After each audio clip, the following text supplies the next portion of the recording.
What is China actually wanting from us in exchange for that money? Well, that was interesting because I think the subtext was, if you want the money to keep flowing, you better do what we want.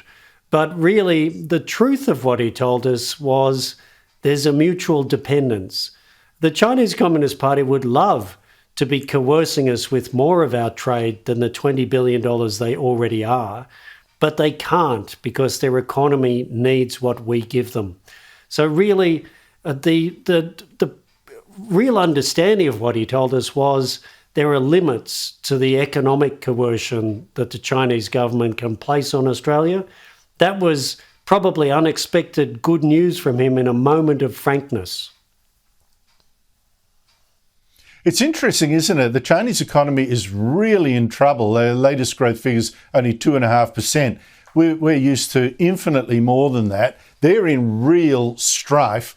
But we have this dictatorship that needs us now, that needs our coal, needs our iron ore. Michael, we've got it threatening war with Taiwan. We've got it threatening Australia. We've got it backing Russia's invasion. We've got it cutting negotiations now with the US. When it's doing all this threatening, does it make sense that Australia sells China iron ore, sells it coal, for it to go stronger and to build weapons, among other things, with what we send it? Well, Andrew, I think we're at this moment of realisation, and this is where I keep saying all this talk about the bilateral relationship, it's about Australia and China. This is a much bigger challenge for many countries, not just Australia with China. It's a common challenge that all the countries in the European Union, America, Japan, South Korea, India, in fact, Southeast Asia, we all have a common challenge now with this aggressive and empowered autocratic regime that runs China. So we all have to manage that challenge.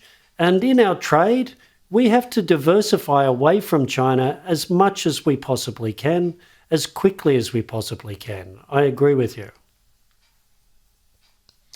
Here's one more thing just quickly before we go that I don't quite understand. China and Australia are now both giving millions of dollars to the Solomon Islands to hold the Pacific Games. I had a feeling that perhaps Solomon Islands has need of something more serious than sport, but that's what we're doing. Despite all those millions of dollars that we're both putting into this project, the Prime Minister of the Solomons, who's signed a secret security deal with China, now says he's run out of money to hold the election in May or June next year. And he wants to delay it for a year or so, until after the Games. I was stunned to hear our acting Prime Minister, Richard Marles, say today, well, this might not actually be an attack on democracy. Here he is. I don't think we can make that assessment yet. I mean, it is important that, democracy is fundamentally important in our region, and constitutions are, but this is ultimately a question that is before the Solomon Islands Parliament. Do you understand that response, Michael Shoebridge? I think waiting until we see that Sogavare has destroyed the Solomon Islands democracy is a mistake.